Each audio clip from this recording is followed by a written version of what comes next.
Jesus traveled home to the town of Capernaum. When the people in the town heard that Jesus was there, they gathered at a house to hear him teach. Pharisees and other teachers of the law had traveled from villages all over Galilee and Judea. Some even came from Jerusalem to hear Jesus. So many people came that they stood in the doorway and there was no more room for anyone else. 4 men came to the house. They were carrying their friend on a mat because he could not walk. They wanted Jesus to heal him, but they could not get through the crowd. So the men carried their friend up to the roof.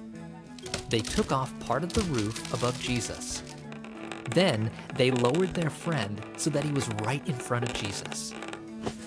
Jesus saw that the friends had faith, and he told the man lying on the mat, "Young man, your sins are forgiven." When the religious leaders heard this, they thought, "Who does Jesus think he is? He is being disrespectful to God. Only God can forgive sins." Jesus knew what the religious leaders were thinking. He said to them, "Why are you thinking like that? Is it easier for me to say to this man, 'Your sins are forgiven,' or 'Get up and walk'?" As God's Son, Jesus had the power to forgive people's sins. But how could he prove that the man's sins were really forgiven?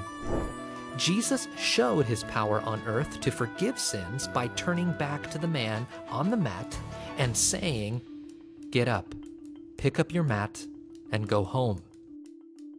The man who had been unable to walk immediately got up. He picked up his mat and he went home, just like Jesus commanded. Everyone in the crowd saw what happened, and they could hardly believe what they had seen. They praised God and said, "We have never seen anything like this." The man who was paralyzed needed to be healed. Jesus did something even greater. Jesus forgave his sins, and then he healed the man. Because Jesus is God, he has the power and authority to heal and forgive. Jesus forgives everyone who trusts in him.